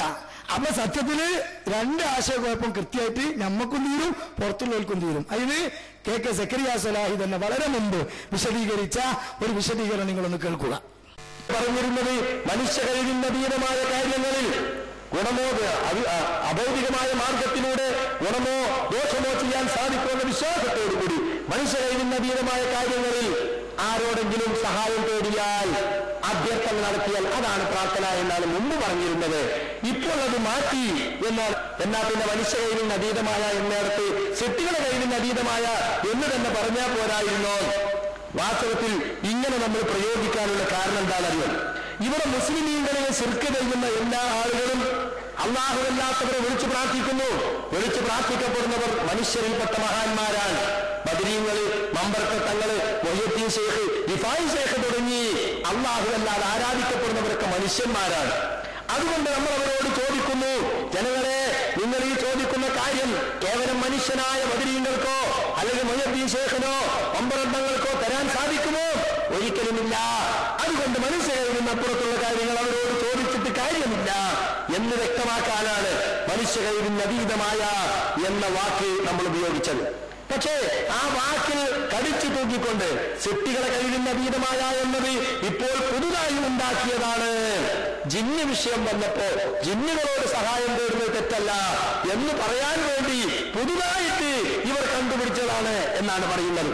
ഞാൻ എന്റെ മറുപടിയിൽ 1944 നമ്മളിറക്കിയ കണ്ണൂരിൽ അബ്ദുൽ ഖാദർ മൗലവിയുടെ അത്തൗഹീദ് എന്ന പുസ്തകത്തിൽ നിന്ന് ഞാൻ ഉദ്ധരിച്ചിരുന്നു. ആശയം നിശ്ചയിച്ചിട്ടില്ല എന്ന് സങ്കല്പിച്ചാൽ തന്നെയും മതപരമായി ദുആ എന്ന പദം പ്രസ്തുത സംബോധനത്തിന് വേണ്ടി നിശ്ചയിച്ചിട്ടുള്ളതാണ്. അപ്പൊ ദുആ എന്നത് മതപരമായ അർത്ഥത്തിൽ സൃഷ്ടികളെ കഴിവിനപ്പുറത്തിലുള്ള കാര്യങ്ങൾ സാധിച്ചു കിട്ടാൻ വേണ്ടി അപേക്ഷക്കാണ് പറയാ എന്ന് വ്യക്തമായി. അതേ പുസ്തകത്തിൽ തന്നെ 104-ാമത്തെ പേജിൽ എന്നാൽ സൃഷ്ടികളോട് അവർക്ക് കഴിവുള്ള സംഗതികളിൽ സഹായത്തിന് അപേക്ഷിക്കാമെന്നതിനെ ആരും തന്നെ നിഷേധിക്കുന്നില്ല. സൃഷ്ടികളോട് അവർക്ക് കഴിവുള്ള സംഗതികളിൽ സഹായത്തിന് അപേക്ഷിക്കാമെന്നതിനെ ആരും തന്നെ നിഷേധിക്കുന്നില്ല. അപ്പൊ സൃഷ്ടികളെ കഴിവിന് അതീതം എന്നത് ഇപ്പോ ഞാനോ അനസ് മൗലവിയോ അബ്ദുൽ ജബ്ബാർ മൗലവിയോ കണ്ടുപിടിച്ചതല്ല. 1944 നമ്മൾ എഴുതിയിട്ടുണ്ട്. തീർന്നില്ല. പരപ്പനങ്ങാടിയിൽ നടന്ന ഒരു വാദപ്രതിവാദം, 1950 നടന്ന വാദപ്രതിവാദം, സമസ്ത കേരള ജമിയത്തുമയും കേരള ജമിയത്തുമയും എന്ന വാദപ്രതിവാദം, അത് സംബന്ധമായ ഒരു സംയുക്ത കമ്മിറ്റി പുറത്തിറക്കിയിട്ടുള്ള പുസ്തകം. ആ പുസ്തകത്തിന്റെ 37-ാമത്തെ പേജിൽ കേട്ടോളൂ നിങ്ങൾ. ഇനിയും നിങ്ങൾ ആരോപണം പറയരുത്. സൃഷ്ടികളെ കഴിവിനതീതമായ കാര്യങ്ങൾ എന്നത് ഇപ്പോൾ മുജാഹിദുകൾ കണ്ടുപിടിച്ചതാണെന്ന് ഏപ്പികളും ഊഹിക്കകളും മണമൂരികളും പച്ചനുണ പറഞ്ഞുകൊണ്ടിരിക്കുകയാണ്. രണ്ടുദ്ധരണം ഞാൻ വായിച്ചു. 3-ാമത്തത് കേട്ടോളൂ. അപ്പോ മനുഷ്യ കഴിവിൽപ്പെടാത്തതിനല്ല, പടപ്പുകളുടെ കഴിവിൽപ്പെടാത്തത്, സൃഷ്ടികളുടെ കഴിവിൽപ്പെടാത്തത്, പടച്ചവന്റെ കയ്യിൽ മാത്രം ഇരിക്കുന്നത് അത് പടച്ചവനോട് മാത്രമേ ചോദിക്കാൻ പാടുള്ളൂ. അത് പടച്ചവനോട് ചോദിച്ചാൽ യഥാർത്ഥ പ്രാർത്ഥനയായി, പടപ്പുകളോട് ചോദിച്ചാൽ ഇസ്ലാം വിരോധിച്ച പ്രാർത്ഥനയായി. വേണ്ട. കൊട്ടപ്പുറം സംവാദത്തിൽ നമ്മൾ എഴുതിയതുണ്ട്. ഈ ഹുബൂരിയെ തന്നെ OM കരുവണ എഴുതിയ കൊട്ടപ്പുറം സംവാദം എന്ന പുസ്തകത്തിൽ AP അബ്ദുൽ ഖാദറിന്റെ വാദം ഉദ്ധരിച്ചുകൊണ്ടത് പറയാണ്, അല്ലാഹു അവന്റെ സൃഷ്ടികൾക്ക് നൽകിയിട്ടുള്ള കഴിവിന് അപ്പുറമുള്ള കാര്യങ്ങൾ ചോദിച്ചാൽ അത് ശിർക്കാണെന്നാണ് ഞങ്ങൾ പറഞ്ഞത്. AP അബ്ദുൽ ഖാദർ മൗലവിയ പറയുന്നത് അല്ലാഹു അവന്റെ സൃഷ്ടികൾക്ക് നൽകിയിട്ടുള്ള കഴിവിനപ്പുറമുള്ള കാര്യങ്ങൾ മനുഷ്യന്റെ കഴിവിനപ്പുറമുള്ളതല്ല. ഇനി കേട്ടോ 31-ാമത്തെ പേജിൽ AP അബ്ദുൽ ഖാദർ മൗലവി എന്ന് പറയാണ്, മരിച്ചുപോയ മഹാത്മാക്കളെ വിളിച്ച് സഹായം തേടിയാൽ ആ പ്രാർത്ഥനയ്ക്ക് ഉത്തരം ചെയ്യാനുള്ള കഴിവ് അല്ലാഹു അവന്റെ സൃഷ്ടികൾക്ക് നൽകിയ കഴിവിനപ്പുറമാകുന്നു. ആ അപ്പുറമുള്ള കാര്യം ചോദിക്കുമ്പോൾ അത് ശിർക്കായി മാറുന്നു. അത് അല്ലാഹു ഇബാദത്ത് ചെയ്യുന്നതിന് തുല്യമായ കുറ്റമായി. കണ്ടോ? വളരെ വ്യക്തമായി സൃഷ്ടികളെ കഴിവിന്റെ അപ്പുറമുള്ള കാര്യമെന്ന് 1944-ലും അതുപോലെ തന്നെ 50-ലും പിന്നീട് 25 കൊല്ലം നടന്ന കൊട്ടപ്പുറം സംവാദത്തിലുമൊക്കെ നമ്മൾ വ്യക്തമായി പറഞ്ഞു പഠിപ്പിച്ചിട്ടുള്ള കാര്യമാണ്. അപ്പൊ സഹോദരങ്ങളെ, വളരെ മുമ്പ് തന്നെ കെ സക്കരിയ സ്വലാഹി വിമർശനങ്ങൾക്ക് നൽകിയ മറുപടിയാണ് ഇപ്പൊ നിങ്ങൾ കേട്ടത് അല്ലേ? അപ്പോ വളരെ വ്യക്തമായി നമ്മൾ മനസ്സിലാക്കണം, ഇത് ഇപ്പോൾ ഒരു പുതിയ ആരോപണമായി കൊണ്ടുവരുന്നത് സത്യത്തില് അതിന്റെ പിന്നിൽ വേറെ എന്തൊക്കെയോ താല്പര്യങ്ങൾ അതുമായി ബന്ധപ്പെട്ട ആളുകൾക്കുണ്ട് എന്ന് വ്യക്തമാകുന്നു നമുക്ക് അല്ലേ? അപ്പൊ പ്രിയപ്പെട്ട സഹോദരങ്ങളെ, സത്യത്തിൽ ഇത് ഇപ്പോൾ മടവൂരികളും അതുപോലെ തന്നെ നമ്മുടെ സമൂഹത്തിലെ പിന്നെ ഈ കാന്തപുര വിഭാഗവും സമസ്തയുടെ വിഭാഗവും അതുപോലെ തന്നെ അവർക്ക് ഓശാന പാടിക്കൊണ്ടിരിക്കുന്ന ആളുകളൊക്കെ സമൂഹത്തിൽ ഇപ്പോൾ ഇത് ആരോപിച്ച് കടന്നു വരുന്നതിന് അവർക്ക് പ്രചോദനമേകിയത് ഇസ്ലാഹ് മാസികയിലെ ഒരു ലേഖനത്തിലെ ഒരു കഷ്ണം അടർത്തിയെടുത്ത് ദുർവ്യാഖ്യാനം ചെയ്തതായിരുന്നു. സത്യത്തിൽ ഇസ്ലാഹ് മാസികയുടെ പതനം ആഗ്രഹിച്ചവരാണ് കേരളത്തിലെ ഇസ്ലാഹി പ്രസ്ഥാനത്തിന്റെ ആദർശ വരികൾ. നിങ്ങൾ മനസ്സിലാക്കണം. അഥവാ ജമാഅത്തെ ഇസ്ലാമി, അതുപോലെ തന്നെ ചേകന്നൂരികൾ, അതുപോലെ തന്നെ ഖുറാഫികൾ, അതുപോലെ തന്നെ മടവൂരികൾ, അതുപോലെ തുടങ്ങിയിട്ടുള്ള തബ്ലീഗ് ജമാഅത്ത് തുടങ്ങിയ ഏത് കക്ഷികൾക്കും അവരുടെ വ്യത്യസ്തമായ അനവധി മാസികകളിലൂടെ വാരികകളിലൂടെ അവര് സർവിത ചർവണം ചെയ്യുന്ന കാര്യങ്ങൾ കൃത്യമായി പൊളിച്ചെഴുതുന്ന ഒരേ ഒരു മാസിക തൗഹീദിന്റെ അക്ഷരശബ്ദമായ അന്ധവിശ്വാസങ്ങളിലെ പ്രമാണവിരുദ്ധമായ വിശ്വാസങ്ങളിലെ ആളുകളെ കൃത്യമായി ശുദ്ധീകരിക്കുവാൻ വേണ്ടി കേരളക്കരയിലെ ക്ലിക്കായ ഒരു മഹത്തായ മാസികയാണ് ഇസ്ലാഹ് മാസിക. ആ മാസിക അന്ധവിശ്വാസികളെ മുനയൊടിച്ച് മുന്നോട്ട് പോകുകയാണ്. ആ സമയത്താണ് സഹോദരങ്ങളെ തൗഹീദിൽ മായം കലർത്തി ശിർക്ക് സമൂഹത്തെ കൊണ്ട് ചെയ്യിപ്പിച്ച് അതിനുവേണ്ടി ആയത്തും ഹദീസൊക്കെ ദുർവ്യാഖ്യാനം ചെയ്ത് മുന്നോട്ട് പോകുന്ന സമസ്തയിലെ ഹമീദ് വൈസി അമ്പലക്കടവ് എന്നൊരു പുരോഹിതൻ സത്യധാരയിൽ ഒരു ലേഖനം എഴുതി. ആ ലേഖനത്തിൽ എന്താണുള്ളത്? മരിച്ചുപോയ മഹാത്മാക്കളെ വിളിച്ചു പ്രാർത്ഥിക്കുന്നതിന് വേണ്ടി, തേടുന്നതിന് വേണ്ടി, അഥവാ ഖുർആൻ ശിർക്കാണെന്ന് പറഞ്ഞ ഹദീസിലൂടെ ശിർക്കാണെന്ന് ബോധ്യപ്പെട്ട സലഫുസ്വാലികൾ മുഴുവനും വ്യക്തമായി പഠിപ്പിച്ച ആ കാര്യത്തെ ന്യായീകരിക്കാൻ വേണ്ടിയിട്ട് ദുർബല ഹദീസുകളും ദുർബലമായ വാദങ്ങളും ചില കുസൃതി ചോദ്യങ്ങളും ഒക്കെയായി ഒരു ലേഖനം എഴുതി. അത് ആളുകൾക്കിടയിൽ വ്യാപകമായി പ്രചരിപ്പിക്കപ്പെടുമ്പോൾ അതിന്റെ വസ്തുത അറിയിക്കാൻ അല്ലെങ്കിൽ അതിന്റെ അവസ്ഥ മനസ്സിലാക്കാൻ തിരിച്ച് കൃത്യമായി കൊണ്ടെന്ത് ചെയ്തു? ഇസ്ലാഹ് മാസികയിൽ ലേഖനം എഴുതി. ആ ലേഖനത്തിൽ ഒരു വിളി എപ്പോഴാണ് മുസ്ലിയാരെ പ്രാർത്ഥനാകുന്നത്, ഒരു സഹായത്തേട്ട് എപ്പോഴാണ് ശിർക്കാകുന്നത്, കാര്യകാരണ ബന്ധത്തിന് അതീതമേതാണ്, അധീനമേതാണ്, യഥാർത്ഥ കൈബന്ധാണ്, ആപേക്ഷ കൈബന്ധാണ്, ഇതൊക്കെ അണാപ്പായി തീർത്താണ് പഠിപ്പിച്ചു കൊടുത്ത്. അതോടുകൂടി അമ്പലപ്പിക്കുന്ന ഹമീദ് വൈസിയുടെ ചോദ്യങ്ങൾക്ക് വ്യക്തമായി കൊണ്ട് നമ്മൾ ലേഖനത്തിലൂടെ മറുപടി കൊടുത്തു. അതിനു പുറമെ ഹമീദ് വൈസിയുടെ അന്തം കെട്ട ചോദ്യങ്ങൾ എന്ന് പറഞ്ഞുകൊണ്ട് പുസ്തകം ഇറക്കി 50 ചോദ്യം തിരിച്ചും ചോദിച്ച് അങ്ങനെ കൃത്യമായിട്ട് അതൊക്കെ അടിച്ചൊതുക്കിയതാണ് അല്ലെ. അതിന് കൃത്യമായി ഇസ്ലാഹി പ്രസ്ഥാനം ഈ ആരോപണം മടവൂരികളിൽ നിന്ന് തുടങ്ങി അത് ഏറ്റെടുത്ത ഖബൂരികൾ വിമർശിച്ചപ്പോൾ വ്യക്തമായി കൊണ്ട് തന്നെ പഠിപ്പിച്ചു കൊടുത്തിട്ടുണ്ട്. ഇന്നൊന്നല്ല, വളരെ മുമ്പ് തന്നെ. ആ നിലപാട് എന്താണെന്ന് നിങ്ങൾക്ക് സ്ക്രീനിൽ കാണാം. അനസ് മൗലവി പറയുന്നത് കേട്ടോളൂ. ഒരു വലിയ കളവ്, ഒരു വലിയ ബഡായി. എന്താ ബഡായി എന്നറിയോ? കേട്ടോളൂ. അദ്ദേഹം ഒരു വലിയ ബഡായി പറയാൻ. മുജാഹിദ് പ്രസ്ഥാനം രാത്രി മാത്രമേ പകലും ജില്ലയോട് സഹായം ചോദിക്കാനാണ് പിശാചിനോട് ചോദിക്കാനാണ് അറിയുന്നത്. ഇവർ പറയുന്നത് വിജനമായ മരുഭൂമിയിൽ നമ്മൾ അകപ്പെട്ടു. മരുഭൂമി എന്ന വലിയ കേസാണ്. നമ്മൾ അറിഞ്ഞ പറയാം, മരുഭൂമിയിൽ അകപ്പെട്ടാൽ വഴി അറിയില്ലെങ്കിൽ രക്ഷയില്ല, മരിച്ചു പോകുന്ന വഴിയുണ്ട്. വേറെ വഴിയില്ല. കാരണം വെച്ചാൽ മരുഭൂമി ചുട്ടുപൊള്ളുന്ന മണൽക്കാടാണ്. ഒരു ആരും തുറക്കുണ്ടാവില്ല, റോഡുമില്ല, വഴിയില്ല, മനുഷ്യന്മാരില്ലാത്ത വിജനമായ പ്രദേശം. റോഡ് അറിഞ്ഞില്ലെങ്കിൽ, വഴി അറിഞ്ഞില്ലെങ്കിൽ രക്ഷപ്പെടാൻ ഒരു വഴിയില്ല. അങ്ങനെ ഗത്യന്തരമില്ലാത്ത ഘട്ടത്തിൽ തൽക്കാലം സഹായം കിട്ടണമെങ്കിൽ പണ്ടൊക്കെ മുജാഹിദ് അള്ളാനോട് മറ്റാരോടും പ്രാർത്ഥിക്കാൻ പാടില്ലതാ. ഇപ്പൊ നമ്മൾ അള്ളാനോടും പ്രാർത്ഥിക്കാം, ജിന്നിനോടും പ്രാർത്ഥിക്കാം, പിശാചിനോടും പ്രാർത്ഥിക്കാം, മഹാത്മാക്കളോട് പാടില്ല എന്ന് മാത്രമേ പറയുള്ളൂ. കളവ്. ഒരു വാചകത്തിന്റെ തുണ്ടുധരിക്കാൻ നിങ്ങൾക്ക് ധൈര്യമുണ്ടോ? അള്ളയല്ലാത്തവരോട് പ്രാർത്ഥിക്കാം, ജിന്നിനോട് പ്രാർത്ഥിക്കാം, പിശാചിനോട് പ്രാർത്ഥിക്കാം എന്ന് പറഞ്ഞ വാചകത്തിന് ഒരു തുണ്ട് തെളിവ് ധരിക്കാൻ നിങ്ങൾക്ക് കഴിയോ? അതൊട്ടിങ്ങനെ നടക്കരുതല്ലാതെ. കളവേ പറയൂ, അതേ ശീലിച്ചിട്ടുള്ളൂ. ആ നിർബന്ധമായി മറ്റുള്ളവർ സ്വീകരിക്കണം. ആ നിലപാട് ശരിയല്ല. ഒരു വാചകത്തിന്റെ തുണ്ട് ജിന്നുകളോട് പ്രാർത്ഥിക്കാന്ന് മുജാഹിദുകൾ പറഞ്ഞത്രേ. അങ്ങനെ വാദിക്കണത്രേ. ശൈത്താനോട് പ്രാർത്ഥിക്കാന്ന് പറഞ്ഞു അത്രേ. നിങ്ങൾക്ക് ഉദ്ധരിക്കാൻ പറ്റുമോ? ഇല്ല. എന്റെ മൂപ്പര് ഇത് പറഞ്ഞിട്ട് ഉദ്ധരിക്കുന്നത് കേട്ടോളൂ.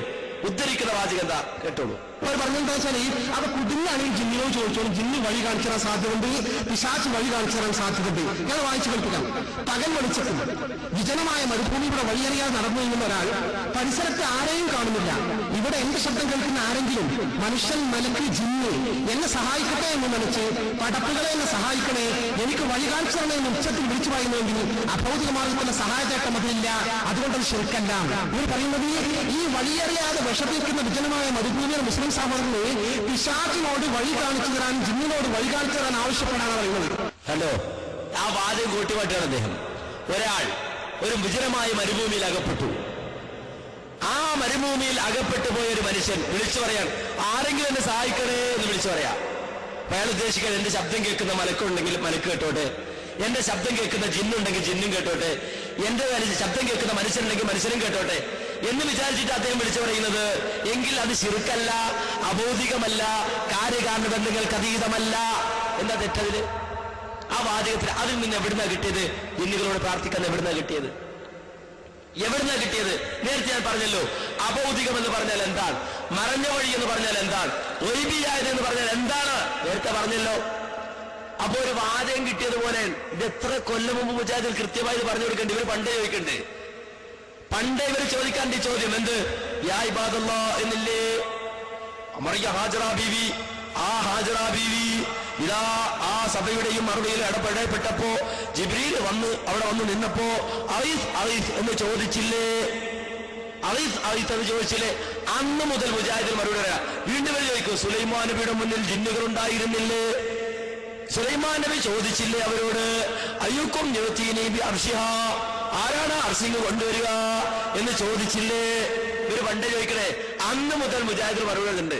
എത്രയോ വർഷങ്ങൾക്ക് മുമ്പ് മാത്രല്ല, അന്ന് ശബാബിനൊന്നൊരു ചോദ്യമുണ്ട്, ഇതേ ചോദ്യം തന്നെ. 1983 ആ കാലയളവ് 90 ഇടയിലുള്ള കാലയളവിൽ ശബാബിനൊന്ന ചോദ്യം. ആ ചോദ്യോത്തരം തൗഹീദ് പ്രാർത്ഥന, തൗഹീദ് ചോദ്യങ്ങൾക്ക് മറുപടി എന്ന യുവത പ്രസിദ്ധീകരിക്കുന്ന പുസ്തകം ഇപ്പോഴും വിൽക്കുന്നുണ്ട്. നിങ്ങൾക്ക് വാങ്ങാൻ കിട്ടുന്ന പുസ്തകം നിങ്ങൾ വായിച്ചു നോക്കുക, അവിടെയുണ്ട്. ഈ വാചകം കേട്ടോളൂ, ജിന്നുകൾ അള്ളാഹുവിന്റെ അടിമകളാണ്. ഖുറാഫിയുടെ ചോദ്യത്തിന് മറുപടി പറയാം. ജിന്നുകൾ അള്ളാഹുവിന്റെ അടിമകളാണ്. അവരുടെ അസ്തിത്വത്തെയോ കഴിവുകളെയോ സംബന്ധിച്ച് വിശദ വിവരങ്ങൾ ഖുർആനിലോ പ്രാമാണികമായ ഹദീസിലോ ഇല്ല. സുലൈമാൻ നബി അലൈഹിസ്സലാത്തു വസ്സലാം ജിന്നുകളെ കൊണ്ട് ജോലി ചെയ്യിപ്പിച്ചിരുന്നു. അവരോട് പല കാര്യങ്ങളും ആവശ്യപ്പെട്ടിരുന്നു. ഇനി അടുത്ത വാചകം കേട്ടോ. എന്നാൽ അദ്ദേഹം ജിന്നിനോട് പ്രാർത്ഥിച്ചുവെന്ന് ഖുർആനിലോ ഹദീസിലോ പറഞ്ഞിട്ടില്ല. അടുത്ത വാചകം കേട്ടോ. അതുപോലെ വിജന പ്രദേശത്ത് ഉണ്ടായേക്കാൻ ഇടയുള്ള ജിന്നുകളും മലക്കുകളും ഉൾപ്പെടെയുള്ള സൃഷ്ടികളോട് അവർക്ക് കഴിവ് നൽകപ്പെട്ട വിഷയത്തിൽ സഹായം ആവശ്യപ്പെട്ടാൽ അതും പ്രാർത്ഥനയാണെന്ന് പറയാവുന്നതല്ല. ഇത് ശബാബിലും കൃത്യമായി മുമ്പെഴുതിയത ആ ചോദ്യോത്തരം തന്നെ ഇപ്പൊ യുവത പ്രസിദ്ധീകരിക്കുന്ന പ്രാർത്ഥന തൗഹീദ് ചോദ്യങ്ങൾക്ക് മറുപടി ഇന്നും ബുക്കിച്ചാൽ ചെന്നാൽ കിട്ടും. കണ്ടോ? അപ്പൊ പ്രിയപ്പെട്ട സഹോദരങ്ങളെ, ഈ ആദർശം അജയ്യമാണ്. അതുകൊണ്ടാണ് വളരെ കൃത്യമായി പ്രാർത്ഥനയുടെ നിർവചനങ്ങൾ വിശദീകരിച്ചു പോകുന്നത്. അല്ലാതെ ജിന്നുകൾക്കും മലക്കുകൾക്കും കഴിവ് നൽകപ്പെട്ട വിഷയത്തിൽ അവരോട് ചോദിക്കാം, അത് അനുവദനീയമാണ്, ചോദിക്കേണ്ടതാണ് എന്നൊന്നും മുജാഹിദുകൾ പറഞ്ഞിട്ടില്ല. അങ്ങനെ പറഞ്ഞിട്ടേ ഇല്ല, പഠിപ്പിച്ചിട്ടുമില്ല. പക്ഷേ അങ്ങനെ പറഞ്ഞു എന്ന് വരുത്തി തീർക്കൽ ചില ആളുകളുടെ ആവശ്യം. ആ ആവശ്യമാണ് ഇപ്പൊ നമ്മൾ കണ്ടുകൊണ്ടിരിക്കുന്നത്, അല്ലെ?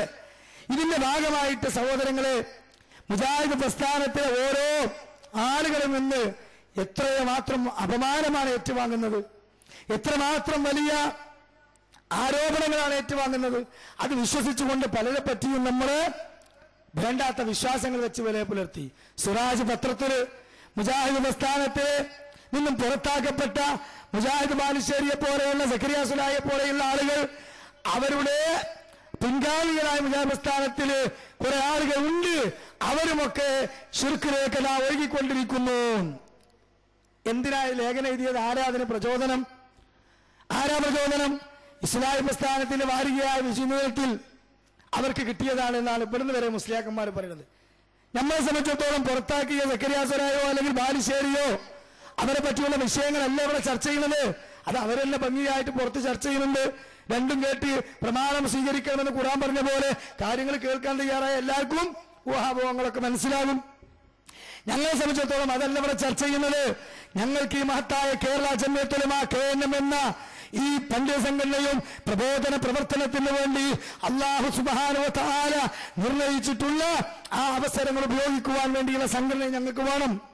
അതുകൊണ്ട് അതിന് നേരെയുള്ള ആരോപണങ്ങളെ ഞങ്ങൾ ശക്തിയായി പ്രതികരിക്കും. ഇവിടെ എല്ലായിടത്തും ഇപ്പോൾ വിചിന്തനം വായിച്ചുകൊണ്ട് അവർ പറയുന്ന ഒരു ആരോപണം എന്താ പറയുന്നത്? വിചിന്തനത്തിലുണ്ടത്ര പ്രാണരക്ഷാർത്ഥം. പുഴയിൽ വീണിട്ട് ഒരാൾ മുങ്ങി മരിക്കുമ്പോൾ കരയിലുള്ള ജിന്നിനെ വിളിച്ചു കഴിഞ്ഞാൽ ജിന്നിനെ വിളിച്ച് പ്രാർത്ഥിക്കാം, സഹായം തേടാം, അതൊരിക്കലും ശിർക്കല്ല എന്ന് പറഞ്ഞു എന്ന് തെറ്റിദ്ധരിപ്പിക്കാൻ. അതുകൊണ്ട് ഈ കുബൂരികളുടെ മടവൂരികളുടെ അവർ ഘോഷാന പാടുന്ന ആളുകളുടെ ആരോപണങ്ങൾ എന്താണ് എന്ന് വസ്തുനിഷ്ഠമായി ഈ വേദിയിൽ വെച്ച് നമുക്ക് പറഞ്ഞു കൊടുക്കണം. അതെന്തിനാ സക്കറിയ സ്വലാഹിയെ സംരക്ഷിക്കാൻ വേണ്ടിയാണെന്ന് ചില ആളുകൾ ചിന്തിക്കും. അത് നമ്മളെ കുറ്റമല്ല. പണ്ട് ഈ അബൂജഹലിന്റെ വിശ്വാസം, അതുപോലെ തന്നെ മക്കത്തെ മുശ്രിക്കുകളുടെ വിശ്വാസമൊക്കെ നമ്മൾ ആയത്തോത് ഇങ്ങനെ പറയുമ്പോ ചില മുസ്ലിയാക്കന്മാർക്ക് തോന്നുകയാണെന്ത്, ഇതിപ്പോ എന്നെ പറ്റിയാണല്ലോ, എങ്ങനെയാണെങ്കിൽ ഞാൻ അബൂജഹൽ ഒന്നാണല്ലോ. അത് നമ്മളെ കുറ്റമല്ല, അത് അവരുടെ വിശ്വാസത്തിലുള്ള പോരായ്മകളിലുള്ള ഒരു മനഃസാക്ഷി കുത്താണ്. അത് എല്ലാവർക്കും ഉണ്ടാവും. അതുകൊണ്ട് നമ്മൾ കുറ്റവാളികളല്ല. നമ്മളെ സംബന്ധിച്ചിടത്തോളം ആ വിഷയം ഇവിടെ കുബൂരികളും മടവൂരികളും ഉന്നയിക്കുമ്പോൾ വിചിന്തനത്തിൽ വന്നൊരു പരാമർശമായതുകൊണ്ട് അത് വ്യക്തമായി തെളിയിക്കണം, പറഞ്ഞു കൊടുക്കണം.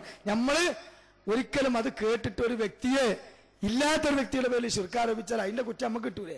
അതുകൊണ്ട് നമ്മളെ രക്ഷിക്കാൻ വേണ്ടിയിട്ടാണ് ഈ പറയുന്നത്, അല്ല വേറെ രക്ഷിക്കാനല്ല. ഓരോ അല്ലാഹു രക്ഷിച്ചോളും, നമ്മളെ അല്ലാഹു രക്ഷിക്കും. പക്ഷെ നമ്മൾ ഇതിന്റെ ഉള്ളിലുള്ള സ്ഥിതിക്ക് നമ്മൾ കൃത്യമായിട്ട് മനസ്സിലാക്കിയിട്ടില്ലെങ്കിൽ, ഇത് അറിഞ്ഞിട്ട് നമ്മൾ ബോധവൽക്കരണം ചെയ്തില്ലെങ്കിൽ നമ്മൾ കുറ്റക്കാരാവും. അതുകൊണ്ട് സക്കറിയ സ്വലാഹി തന്നെ ആ വിഷയം വ്യക്തമായി വിശദീകരിക്കുന്നതൊന്നും നിങ്ങൾ കേട്ടോളെ. പുഴയിൽ വീണാൽ ജിന്നുകളെ വിളിച്ചത് നേരത്തെ വിചിന്തനത്തിൽ എഴുതിയത് കണ്ടില്ലേ? എന്താ സംഭവം എന്നറിയോ? ഇയാളെ പ്രസംഗമൊക്കെ കേട്ടിട്ട് ആളുകൾ കുസൃതി ചോദ്യങ്ങൾ ചോദിക്കാൻ തുടങ്ങി. ശബ്ദം കേട്ടാ ചോദിക്കാം, സാന്നിധ്യം ഉറപ്പിച്ചാ ചോദിക്കാം, ഒരു തെറ്റുമില്ല, അല്ല അഭിപ്രായ വ്യത്യാസമല്ല, കുറ്റല്ല ഒക്കെ. അപ്പൊ ഒരാൾ ഓരോ സാങ്കല്പിക, ഇപ്പൊ ഇവരെ യോഗത്തിലൊക്കെ സാങ്കല്പിക ചോദ്യങ്ങളാണല്ലോ. സാങ്കല്പിക ചോദ്യങ്ങൾ ചോദിക്കണേ നമ്മൾ പണ്ടേ കളിയാക്കിയതാ. കയ്യിന്റെ ഉള്ളിനടിയിൽ രോമം വന്ന് മുളച്ചാല് ഒന്നുണ്ടാക്കുമ്പോ തടവണോ കഴുകണോ? ആദ്യം മുളച്ചിട്ട് വേണ്ടേ? അപ്പൊ അതുപോലത്തെ ചോദ്യങ്ങളാ പനസ് മോലി അനീഫ് മോലിയൊക്കെ ചോദിക്കുന്നത്. അതുപോലെ ചോദിക്കാണ് ഒരാള് പുഴയിൽ വീഴുന്ന സമയത്ത് അയാള് കരയിൽ ആരും കാണുന്നില്ല. അപ്പൊ അയാൾ എന്ത് ചെയ്തു? ആ പുഴക്കരയില് എന്റെ ഒച്ച കേൾക്കുന്ന പരിധിയിൽ സാന്നിധ്യം ഉറപ്പിച്ചത് ഇയാൾ പറഞ്ഞല്ലോ. ഒരു ജിന്നുണ്ട് എന്ന് വിചാരിച്ചിട്ട് ജിന്നെ എന്നെ രക്ഷപ്പെടുത്താമോ എന്ന് ചോദിച്ചാൽ അത് ശിർക്കാണോ എന്ന് ചോദിച്ചു. അങ്ങനെ പാടില്ലല്ലോ, അങ്ങനെ ചെയ്യാൻ പാടില്ല. അങ്ങനെ പുഴക്കരയിൽ ജിന്നുണ്ടെന്ന് റസൂൽ പറഞ്ഞിട്ടില്ലല്ലോ. അത് ഹറാമാണ്, ചോദിക്കാൻ പാടില്ലാത്തതാണ്. അത് ശിർക്കിലേക്കുള്ള വസീലയാണ്. അയാൾ വിടുന്നില്ല, പിന്നെയും ചോദിക്കുക. ഞാൻ ചോദിച്ചത് ശിർക്കാണോ അല്ലേ എന്നാണ്. ഞാൻ പറഞ്ഞല്ലോ നിങ്ങളോട് ഹറാമാണ്, പാടില്ല, ശിർക്കിലേക്കുള്ള വസീല ചോദിക്കാൻ നബി പഠിപ്പിച്ചിട്ടില്ല. അങ്ങനെ പുഴക്കരയിൽ ഒരു ജിന്നുമില്ല, അങ്ങനെ ശബ്ദം കേൾക്കുന്നത് ജിന്നുണ്ട് വിചാരിച്ച് വിളിക്കാനും പാടില്ല, റസൂൽ പഠിപ്പിച്ചിട്ടില്ല. ഉസ്താദ് ഞാൻ ചോദിച്ചത് ശിർക്കാണോ അല്ലേ എന്നാണ്. പിന്നെയും ചോദിച്ചു. ശിർക്കാണ് എന്ന് പറഞ്ഞിട്ട് അയാൾ ഇപ്പൊ ഇസ്ലാമിൽ നിന്ന് പുറത്തു പോണ ശിർക്ക് ഇതൊന്നും പറയാൻ പറ്റൂല, കാരണം അയാൾ പ്രാർത്ഥന അല്ലല്ലോ അയാളെ മനസ്സിൽ. അവിടെ കട്ടിതു. കണ്ടോ പുഴയിൽ വീണാൽ വിളിച്ച ശിർക്കല്ല. എന്താ വിചിന്തനത്തിൽ എഴുതിയത്? വിചിന്തനത്തിൽ എഴുതിയ വാചകം നിങ്ങൾ ഒന്നുകൂടി വായിച്ചു നോക്കണം. പാവപ്പെട്ട മുജാഹിദുകളെ തെറ്റിദ്ധരിപ്പിക്കാൻ വേണ്ടി എഴുതുകയാണ്. പുഴയിൽ മുങ്ങി മരിക്കാൻ തുടങ്ങുന്ന ഒരു വ്യക്തി പ്രാണരക്ഷാർത്ഥം ജിന്നിനെ വിളിച്ച് സഹായം അഭ്യർത്ഥിച്ചാൽ അത് ശിർക്കാവുകയില്ല എന്ന വാദം അതിശയകരമാണ്. ഞാൻ ആ പറഞ്ഞ ക്ലിപ്പ് ഒന്ന് കേൾപ്പിച്ചെടുക്കും മോനെ. അതാണോ ഞാൻ പറഞ്ഞത്? നാളെ ഈ വിചിന്തനവുമായി ഞാൻ പരലോകത്ത് വരും ഇൻഷാ അല്ലാഹ്. കേൾപ്പിച്ചെടുക്ക്. അഭൗതിക സൃഷ്ടികളല്ലേ, അഭൗതിക സൃഷ്ടികളോട് സഹായം ചോദിയ ശിർക്കല്ലേ എന്നാണ് നമ്മൾ പണ്ടേ പറഞ്ഞിട്ടുള്ളത്. ഈ അഭൗതികം, അദൃശ്യം, കാര്യകാരണ ബന്ധത്തിന് അതീതം, ഇതൊക്കെ ഒരേ അർത്ഥത്തിലാണ്. അതൊന്നും കണ്ണ് കാണാത്തെന്നുള്ള അർത്ഥത്തിലല്ല. ഇപ്പോ ഇവിടെ ഉദാഹരണം പറഞ്ഞു, ഉമർ മൗലവിയുടെ തൗഹീദാണ് ഞങ്ങൾ സ്വീകരിച്ചിരിക്കുന്നത്. എന്താണ്?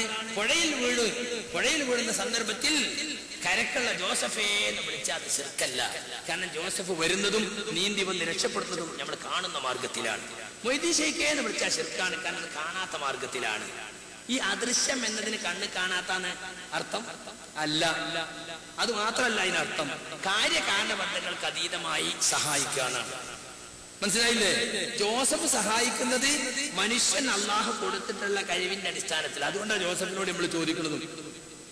മൊയ്തീൻ ശൈഖിനോട് ചോദിച്ചാൽ മൊയ്തീൻ ശൈഖ് മരിച്ച ആളാണ്, അയാൾക്ക് അങ്ങനെ കഴിവില്ല, ഇല്ലാത്ത കഴിവാ ചോദിക്കുന്നത്. അങ്ങനെ ചോദിക്കുമ്പോ നമ്മളെ മനസ്സിൽ അഭൗതിക വിശ്വാസം വരും, അഖ്സാ ഗായത്തിൽ ഖുദൂഉ വരും. കരക്ക് നിൽക്കുന്ന ജോസഫിനോട് ചോദിച്ചാൽ അഖ്സാ ഗായത്തിൽ ഖുദൂഉ വതദല്ലുൽ വരൂല. അവിടെ ഒരു ജിന്നുണ്ടെങ്കിൽ മനസ്സിലാവില്ല എന്നിപ്പോ നമ്മൾ എന്നെ പറഞ്ഞു. ഇനി ഒരാൾ അങ്ങനെ അവിടെ ഒരു ജിന്നു ഉണ്ടെങ്കിൽ എന്നെ കരക്ക് വെച്ച് രക്ഷിക്കട്ടെ എന്ന് വിചാരിച്ചാൽ അത് പാടില്ലാത്ത ഹറാമായ വിളിയാണത്, ശിർക്കിലേക്ക് പോകുന്ന വിളിയാണ്. പക്ഷെ ആ വിളി കൊണ്ടായാലും ഇസ്ലാമിൽ നിന്ന് പുറത്തു പോകൂല. കണ്ടോ? ഹറാമാണ്, ശിർക്കിലേക്ക് പോകുന്ന വിളിയാണ്, പാടില്ല. പക്ഷെ അയാൾ ഇസ്ലാമിൽ നിന്ന് പുറത്തു പോകൂല. അയാളെ മരിച്ച മുശ്രിക്കായി മരിച്ചു എന്ന് ഞാൻ പറയണമെന്നാ. അയാളെ മനസ്സിൽ എന്തേ ഉള്ളൂ, ഇവിടെ ഒരു ജിന്നുണ്ടെങ്കിൽ കേൾക്കട്ടെ എന്നാ. അങ്ങനെ പാടില്ല, ഹറാമാണ്. ഹറാമായ ഒരു കാര്യം ചെയ്താല് അതിന്റെ ഹുക്കുമ് ചോദിച്ചാൽ ഹുക്കുമ് പറയണ്ടേ? ഒരു അന്യ പെണ്ണിനെ പോയിട്ട് ഞാൻ ചുംബിച്ചു, ഒതു മുറിയോന്ന് ചോദിച്ചു. ഒന്നും മുറിയാതെ കണ്ടോ അന്യ പെണ്ണിനെ ചുംബിക്കാന്ന് പറഞ്ഞു. എന്താ പിന്നെ അതിന് പറയാ? ചുംബിക്കാൻ പാടില്ല, ഹറാമാണ്. പക്ഷെ ഒന്നും മുറി വെച്ചാൽ മുറി തരട്ടെ. ഒരു പെണ്ണിനെ സാധാരണ നിലക്കൊന്ന് തൊട്ടുപോയാൽ ഒന്നും മുറിയില്ല. വികാരത്തോടു കൂടി കെട്ടിപ്പിടിച്ചിട്ട് ഒരു അന്യ പെണ്ണിനെ ചുംബിച്ചാൽ ഒന്ന് മാത്രം മുറിയ. അപ്പൊ നോക്കിങ്ങൾ എല്ലും മുറിയില്ലേ? അപ്പൊ സുഹൃത്തുക്കളെ, അത് ഫത്വ കൊടുത്തതിന്റെ പേരില് അയാൾ പെണ്ണിനെ കെട്ടിപ്പിടിക്കാൻ ഫത്വ കൊടുത്തു എന്ന് പറയാൻ പറ്റുമോ? അപ്പൊ ഞാനത് ഹറാമാണ്, ശിർക്കിലേക്ക് പോകുന്ന വിളിയാണെന്ന് പറഞ്ഞിട്ട് പുഴയിൽ പ്രാണരക്ഷാർത്ഥമുള്ള ആൾ ജിന്നെ സഹായിക്കണേന്ന് വിളിക്കാന്ന് ഞാൻ പറഞ്ഞു എന്ന് വിചിന്തനത്തിൽ അച്ചടിച്ചു വിട്ടിരിക്കുകയാണ്. കണ്ടോ? പ്രാണരക്ഷാർത്ഥം ജിന്നിനെ വിളിച്ച് സഹായം തേടി, അതാണ് ഇവിടെ പറഞ്ഞ് സഹായദാട്ടയിലുണ്ടോ? ഈ ബാക്കി കൽപ്പിച്ചെടുത്ത് എന്ന് മാത്രമേ ഉള്ളൂ. വളരെ ഹറാമ് ചെയ്തു, വസീലയിൽ ശിർക്ക് ചെയ്തു എന്ന് മാത്രമേ ഉള്ളൂ. അത് കാരണം എന്താ? ഇവിടെ എന്റെ ഒച്ച കേൾക്കുന്നത് ഇപ്പരിധിയിലുണ്ട് എന്നാണ് അയാളെ മനസ്സിലുള്ളത്. അപ്പോ മനസ്സിൽ അഖസാഗായത്തിൽ ഖുദൂഉ വതദല്ലുൽ വരുന്നില്ല. ഇപ്പൊ അഖസാഗായത്തിൽ ഖുദൂഉ വതദല്ലുൽ നീ കളിയാക്കുന്നുണ്ട്. നിങ്ങളൊക്കെ കളിയാക്കി. നിങ്ങളെ തൗഹീദ് അടിമ പൊളിച്ച് തകർത്ത് ആദ്യം ഉണ്ടാക്കണം നിങ്ങളെ തൗഹീദ്. അഖസാഗായത്തിൽ ഖുദൂഉ വതദല്ലുൽ നമ്മൾ അംഗീകരിച്ച നിർവചന എപ്പോൾ? അപ്പൊ അഖസാഗായത്തിൽ ഖുദൂഉ വതദല്ലുൽ അങ്ങേയറ്റത്തെ വിനയവും താഴ്മയും എന്നാണ് ഇബാദത്തിന് പണ്ടേ നമ്മൾ കൊടുക്കുന്ന നിർവചനം. അപ്പൊ ഇവിടെ ഒരു ജിന്നുണ്ട് എന്ന് വിചാരിച്ചിട്ട് അതിനെ വിളിച്ചാൽ അയാളുടെ മനസ്സിൽ എന്ത് വരൂല? അങ്ങേയറ്റത്തെ വിനയവും താഴ്മ ഉണ്ടാവില്ല, ഇത് ഇബാദത്താവൂല. പക്ഷെ ചെയ്യാൻ പാടുണ്ടോ? പാടില്ല, ഹറാമാണ്. നബി പഠിപ്പിച്ചിട്ടില്ല, സാഹിബത്ത് കാണിച്ചെന്നില്ല. ഇത് അങ്ങനെ തന്നെ പറഞ്ഞിനാണ് പുഴയിൽ വീഴുമ്പോ ജിന്നിനെ വിളിക്കാന്ന് ഞാൻ പറഞ്ഞു എന്ന് പറഞ്ഞു പ്രചരിപ്പിക്കുന്നത്. ഇനി സുഹൃത്തുക്കളെ നിങ്ങൾ നോക്കി, ഞാനപ്പോടെ ശിർക്കാണെന്ന് പറഞ്ഞു നിൽക്കുക.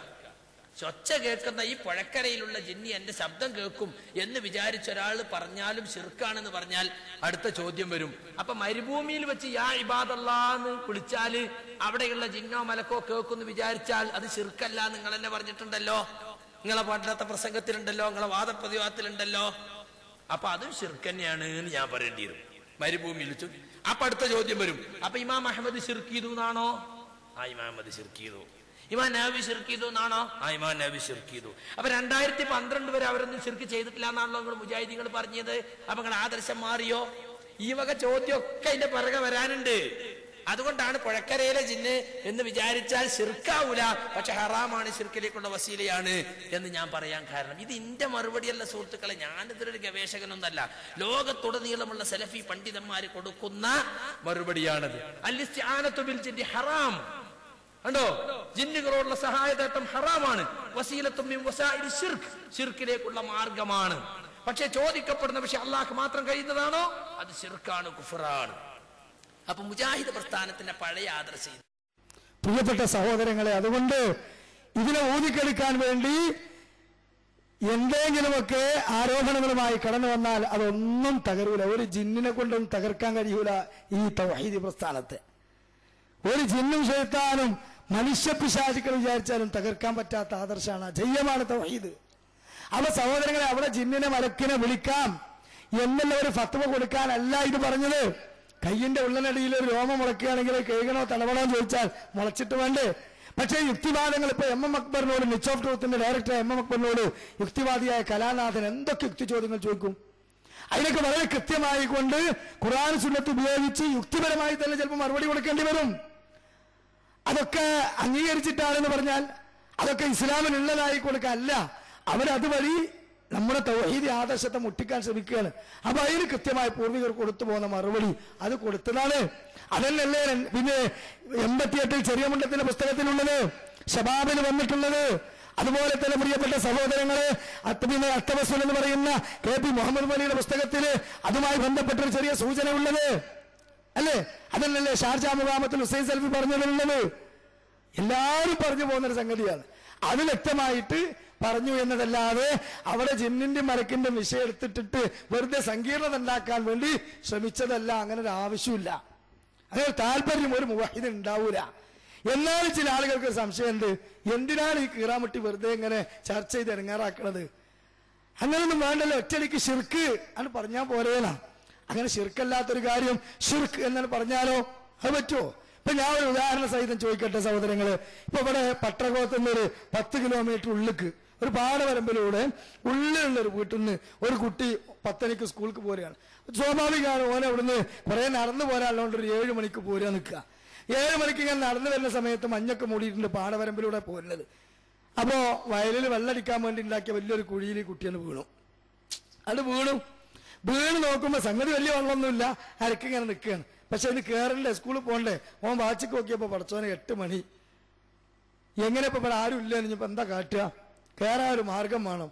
ഈ ഒരു അവസ്ഥയിൽ ഇങ്ങനെ നിന്നപ്പോ ഓൻ ഓർമ്മയായി, ഒരു 8 മണിക്ക് എന്നും മയമാക്ക പാടം നനക്കാൻ വരലുണ്ട്. അപ്പൊ ഈ കുട്ടി ഇങ്ങനെ വിചാരിക്കാൻ മയമാക്ക പാടം നനക്കാൻ വരലുണ്ടല്ലോ. ആ സമയത്ത് മയമാക്കാന്ന് വിളിച്ച്, അന്ന് മയമാക്ക അവിടെ വന്നിട്ടില്ലെങ്കിൽ ആ വിളി ചുരുക്കാവോ? ആവോ? ഇല്ല. കാരണം എന്താ? ആ കുട്ടിയുടെ മനസ്സിൽ അഭൗതികത ഉണ്ടോ? പ്രാർത്ഥന മനസ്സിലുണ്ടോ? കാര്യകാല ബന്ധത്തിന് അതീതമാണോ? ഒന്നല്ല. അവിടെ സാന്നിധ്യം ഉറപ്പിച്ച് മനസ്ഥിതിക്കനുസരിച്ച് അങ്ങനെ ഓനെ ആ കുട്ടി മുശ്രിക്കായി എന്നിട്ട് ഓനെ ഇസ്ലാമെന്ന് പുറത്താക്കാൻ പറ്റുമോ? അപ്പൊ സഹോദരങ്ങളെ, ഇവിടെ അതുപോലെ ജിന്നും മലക്കുമായ മനുഷ്യരുടെ കൂടെ ഇടപഴകുന്നതാണെങ്കിലും നമ്മുടെ കണ്ണിന് അദൃശ്യമായ അവരുമായിട്ട് യഥാർത്ഥത്തിൽ അങ്ങനെ ഇടപഴകാനോ ചോദിക്കാനോ ഒന്നും നമുക്ക് അനുവദിച്ചിട്ടില്ല. നമ്മൾ ആരും അത് വേണമെന്ന് പത്വ കൊടുത്തിട്ടില്ല. പക്ഷെ വെറുതെ ഉണ്ടാക്കി പറയാ, എന്നിട്ട് ആരോപണം ഉണ്ടാക്കിയിട്ട് വിമർശിക്കുക. ഇനി ഞാന് ഈ വിഷയത്തിൽ നിങ്ങൾക്ക് ഒന്നും കൂടി അങ്കലാപ്പും സംശയമൊക്കെ തീരാൻ വേണ്ടിയിട്ട് വ്യക്തമായിട്ട് ശിർക്ക് ആകുന്ന തേട്ടവും ശിർക്ക് ആകാത്ത തേട്ടവും അങ്ങനെ 2 തേട്ടുണ്ടോ എന്ന് ചില ആൾക്കാർക്ക് തോന്നും. മനുഷ്യരോട് ചോദിച്ചാല്, മനുഷ്യരുടെ മുമ്പിൽ ചോദിച്ചാൽ തന്നെ അങ്ങനല്ലേ? ഇപ്പൊ ഞാന് എന്റെ മുന്നിൽ ഒരാൾ വന്നിട്ട് എല്ലാം ഒന്ന് സഹായിക്കണേ എന്ന് പറഞ്ഞാൽ അത് ശിർക്കാണെന്ന് എനിക്ക് പറയാൻ പറ്റുമോ? ചോദിച്ച വിഷയത്തിനനുസരിച്ചല്ലേ ശിർക്കാന്ന് പറയാൻ പറ്റുള്ളൂ. ഇന്നോട് വന്നിട്ട് ഒരാള് പറയാണെന്ത്, എനിക്കൊന്ന് ഹിദായത്ത് തരണേ, എന്നെ സ്വർഗത്തിൽ വെച്ച് തരണേ എന്ന് പറഞ്ഞാൽ ജീവിച്ചിരിക്കുന്ന എന്റെ മുമ്പിൽ വന്ന ഈ വ്യക്തി കാര്യകാരണ ബന്ധത്തിലൂടെയാണ് ചോദിക്കണേ. എങ്കിലും ആ ചോദ്യം അല്ലാഹു തആലയോട് മാത്രം ചോദിക്കേണ്ടതാണ്. ആ ചോദ്യം ശിർക്കാണ്. എന്നോട് ഒരാൾ പറയാണ് 500 രൂപ തന്നെ എന്നെ സഹായിക്കണേ, ആ ചോദ്യം ജായിസാണ്. തആവനു അലൽ ബിർരി വത്തഖ്വ, അടിസ്ഥാനത്തിൽ 500 രൂപ കൊടുക്കുക, അത് എന്താണ്? ഹലാലാണ്. എന്നാൽ അയാൾ പറയാണ് എനിക്കൊരു കത്തി തന്നെ എന്നെ സഹായിക്കണേ. എന്തിനാ? ഒന്നുമില്ല, എന്റെ സുഹൃത്തിനോട് കച്ചറലാക്കി വന്ന അവന്റെ പള്ളൊന്ന് കുത്തണം, ഓട്ടാക്കണം. ആ ചോദ്യം ഹറാമാണ് അല്ലേ? അപ്പൊ ഒറ്റ ചോദ്യത്തിന് 3 ഹുക്കുമാ, ഒറ്റയ്ക്ക് ശിർക്ക് എന്ന് പറയാൻ പറ്റുമോ എന്ന് പറഞ്ഞ പോലെ കൃത്യമായി സലഫി പണ്ഡിതന്മാർ പറഞ്ഞു പോന്നു. അതാണ് സത്യത്തിൽ ഇവിടെ പറഞ്ഞത്. ഇനി അത് വലിയ ശിർക്കാണെങ്കിൽ ആ ശിർക്കിന്റെ പാളയത്തിൽ എത്ര ആളുകൾ കെട്ടേണ്ടി വരുന്നറിയോ? മടവൂരികൾ ഉണ്ടാക്കി അങ്കലാപ്പ് തീർക്കാൻ വേണ്ടി ഞങ്ങൾ ഇസ്ലാം പ്രസ്ഥാനത്തിലെ പ്രാസംഗികനായ അനസ് മുസ്ലിയാരല്ലേ ഈ ചോദ്യം ഒരു മടവൂരി ചോദിച്ചു. എന്താ? അള്ളാഹു തആലയോട് പ്രാർത്ഥിക്കുക എന്നത് ആണ് യഥാർത്ഥ തൗഹീദ്. ആ പ്രാർത്ഥന അള്ളാഹു അല്ലാത്ത ഏത് സൃഷ്ടിക്ക് കൊടുത്താലും ശിർക്കാണ് ഞങ്ങൾക്കറിയാം. എന്നാൽ കാര്യകാല ബന്ധത്തിന്റെ അടിസ്ഥാനത്തിൽ അഭൗതികമല്ലാത്ത ഒരു സഹായം ജിന്നിനോട് ചോദിച്ചാൽ അത് ശിർക്കാണോ? ഒറ്റയ്ക്ക് ശിർക്കാന്നല്ലേ പറയേണ്ടത്? അങ്ങനെയാണെങ്കിൽ അത് പറയില്ല. തൗഹീദ് പഠിച്ച പണ്ഡിതന്മാർ നിർവചനം മനസ്സിലാക്കിയവർ പറയില്ല. അനസ് മൗലവി അതിന് കൊടുക്കുന്ന മറുപടി കൃത്യമായി നിങ്ങൾ കേട്ടോളി. എന്താ? അങ്ങനെ ഒരു ജിന്നിനെ നമ്മൾ കാണുകയും ആ ജിന്നിന്റെ സാന്നിധ്യം ഉറപ്പിക്കുകയും ചെയ്ത് ചോദിച്ചാൽ അത് ശിർക്കല്ല, അത് അഭൗതികമല്ല. കേട്ടോളൂ. ജിന്നിനോട് സഹായം തേടിയാൽ ഷിർക്കാകാത്ത വല്ല തേട്ടവുമുണ്ടോ? നേരത്തെ പ്രാർത്ഥനയെന്ന് പറഞ്ഞു, പ്രാർത്ഥനയെന്ന് അവരാരും ആരോപിച്ചിട്ടില്ല. ജിന്നിനോട് സഹായം തേടാമെന്നാണ് നിങ്ങൾ പറഞ്ഞതായിട്ട് പറഞ്ഞത്. ഞാൻ ചോദിച്ചത് ജിന്നിനോട് സഹായം ചോദിച്ചാൽ ഷിർക്കാകാത്ത വല്ല തേട്ടവുമുണ്ടോ? നമുക്കൊരു മടവൂരിയോട് തന്നെ ചോദിച്ചു നോക്കാം. അത് ഞങ്ങളല്ലേ തീരുമാനം. നിങ്ങൾ ചോദ്യം ഞങ്ങൾ പറഞ്ഞുകൂടെ ചോദിച്ചു? നിങ്ങൾ മടവൂരിയല്ല, അത് എനിക്കറിയാം. നിങ്ങൾ മടവൂരി ആയതുകൊണ്ടല്ലല്ലോ അങ്ങനെ പറഞ്ഞത്. മറുപടി ഇപ്പൊ എങ്ങനെ പറയും? ഇപ്പൊ നിങ്ങൾ ഒരു പഠിച്ചിട്ട് വലുതായിട്ട് പ്രയാസമൊന്നുമില്ലല്ലോ. ആ ഖുർആൻ സുന്നത്ത് പറയാൻ പോണത്. ഖുർആൻ സുന്നത്ത് അല്ലാതെ വേറെ അതിലിപ്പോ വടവൂരികൾ ഖുർആൻ സുന്നത്ത് അല്ലാതെ പറയുന്നത്. അത് വേറെ ചോദ്യം ഉണ്ട്, അവിടെ ഇരിക്കട്ടെ. അപ്പൊ ഏതായിരുന്നാലും അതിന് മറുപടി പല വിധത്തിലുണ്ട്. മറുപടി പല വിധത്തിൽ പറഞ്ഞുതരാ. അതായത് ഏതെങ്കിലും സഹായത്തേട്ട് അങ്ങനെ ഉണ്ടോന്നാ? ജിന്നുകളോട് സഹായം തേടിയാൽ അങ്ങനെ ഏതെങ്കിലും ഒരു സഹായത്തേട്ട് ഉണ്ടോന്നാ? അതിനെ വിശദീകരിച്ചുകൊണ്ട് സാക്ഷാൽ മടവൂരികൾ തന്നെ പറയാം. നിങ്ങളെന്ന് വെച്ചാൽ വിഷമിക്കണം, ഞങ്ങൾ അഡ്വാൻസ് ആയിട്ട് ഇച്ചിരി ബോധപൂർവ്വം അവിടെ കവർ ചെയ്ത് പറയുന്നതുകൊണ്ട് പ്രശ്നമൊന്നുമില്ലല്ലോ. അല്ലല്ലോ, കേട്ടോളൂ. ജിന്നുകൾക്ക് അല്ലാഹു നൽകുന്ന കഴിവ് മനുഷ്യ കഴിവിന് അതീതമെങ്കിലും അതിന് അഭൗതികമെന്ന് വിശേഷിപ്പിക്കുന്നത് ഇസ്ലാമിക കാഴ്ചപ്പാടിൽ ശരിയല്ല. അഭൗതികമായ കഴിവ് എന്ന് നാം ഉദ്ദേശിക്കുന്നത് അല്ലാഹു സൃഷ്ടികൾക്കാർക്കും നൽകാത്ത കഴിവാണ് എന്ന് പറഞ്ഞുകൊണ്ട് ജിന്നുകൾക്കുള്ള കഴിവിനെ സംബന്ധിച്ച ഒരു വിശദീകരണം. എന്നിട്ട് വീണ്ടും ഇതിൽ കാണാം, അതുപോലെ വിജനപ്രദേശത്തുണ്ടായേക്കാനിടയുള്ള ജിന്നുകളും മലക്കുകളും ഉൾപ്പെടെയുള്ള സൃഷ്ടികളോട് അവർക്ക് കഴിവ് നൽകപ്പെട്ട വിഷയത്തിൽ സഹായം ആവശ്യപ്പെട്ടാൽ അതും പ്രാർത്ഥനയാണെന്ന് പറയാവുന്നതല്ല. അപ്പൊ ജിന്നുകൾക്ക് കഴിവ് നൽകപ്പെട്ട വിഷയത്തിൽ ഏതെങ്കിലും ഒരാൾ സഹായം ചോദിച്ചാൽ അതിനെയും പ്രാർത്ഥനയാണ് എന്ന് പറയാൻ കഴിയില്ല. ഒരു ഉദാഹരണം പറഞ്ഞുതരാം. സഹോദരങ്ങളെ, ആ അങ്കലാപ്പിൽപ്പെട്ട അല്ലെങ്കിൽ കുതന്ത്രം ചോദിച്ച ആ കുട്ടിക്ക് സക്കരിയാസനായി കൊടുത്ത മറുപടിയാണല്ലോ അതേ മറുപടിയാ കൊടുക്കുന്നത്. കേട്ടോളി. ഇപ്പൊ ഒരു ജിന്ന് ഇവിടെ വരികയാണ്. ആ ജിന്നിനെ സംബന്ധിച്ചിടത്തോളം ഏതെങ്കിലും ഒരു രൂപത്തിൽ ഇവിടെ വന്നു, എനിക്ക് അയാളെ കാണാം. അയാളെ സംബന്ധിച്ചിടത്തോളം അയാളെ ഞാനോട് സംസാരിക്കണം. എന്താ ജിന്ന സുഖാണോ, എവിടുന്നാ വരുന്നത്, എങ്ങനെയുണ്ട് എന്ന് അയാളോട് സംസാരിച്ചാൽ അത് അഭൗതികമല്ല. അയാളെ സംബന്ധിച്ചിടത്തോളം അങ്ങനെ ചോദിച്ചതുകൊണ്ട് ശരിക്കാവുകയുമില്ല. ഇനി മാത്രമല്ല, വിശുദ്ധ ഖുർആൻ തന്നെ പരിശോധിച്ചാൽ സുലൈമാൻ നബി അലൈഹിസ്സലാത്തു വസ്സലാം ജിന്നുകളോട് സംസാരിക്കുന്നു, ജിന്നുകളെ കൊണ്ട് പല പണി എടുപ്പിക്കുന്നു, ബന്നാവുകൾ ഉണ്ടായിരുന്നു എന്ന് മടവൂരികൾ തന്നെ സമ്മതിക്കുന്നുണ്ട്. വിശുദ്ധ ഖുർആനാണ്, ഞാൻ മടവൂരി ചേർത്തി പറയുമ്പോൾ നിങ്ങൾ തെറ്റിദ്ധരിക്കണ്ട. വിശുദ്ധ ഖുർആൻ തന്നെ പറയാണ് സുലൈമാൻ നബിയുടെ സന്നിധിയിൽ ജിന്നുകൾ ഉണ്ടായിരുന്നു, ആ ജിന്നുകളെ കൊണ്ട് സുലൈമാൻ നബി പണിയെടുപ്പിച്ചിരുന്നു എന്ന്. അപ്പൊ അധീനമാക്കി കൊടുത്തിട്ടല്ലേനാ? അപ്പൊ ജിന്നാണല്ലോ, സംഗതി മനുഷ്യനായില്ലല്ലോ. അധീനപ്പെടുത്തിയത് കൊണ്ട് മനുഷ്യനല്ലാതാകുന്നില്ല. ജിന്നായി രൂപത്തിൽ തന്നെ സുലൈമാൻ നബിയുടെ മുന്നിൽ ജിന്ന് വന്നിരുന്നു. ഇഫ്രീത്ത് അടക്കമുള്ളവരുണ്ട്. മഹാനായ സുലൈമാൻ നബി അലൈഹി സ്വലാം അവരെ കൊണ്ട് പണിയെടുപ്പിക്കുന്നു, അവര് പണിയെടുക്കുന്നു, സുലൈമാൻ നബി അവരുമായി സംസാരിക്കുന്നു. അത് ശിർക്കല്ല, അത് ശിർക്കാണെന്ന് പറയുക സാധ്യമല്ല. ഇനി ആ രൂപത്തിൽ ആരെങ്കിലും പറഞ്ഞെങ്കിൽ അത് ഖുർആനിന് വിരുദ്ധമാണ്. എന്നാൽ ഒരു കാര്യം നിങ്ങൾ ശ്രദ്ധിച്ചുകൊണ്ട് മനസ്സിലാക്കിക്കൊള്ളണം.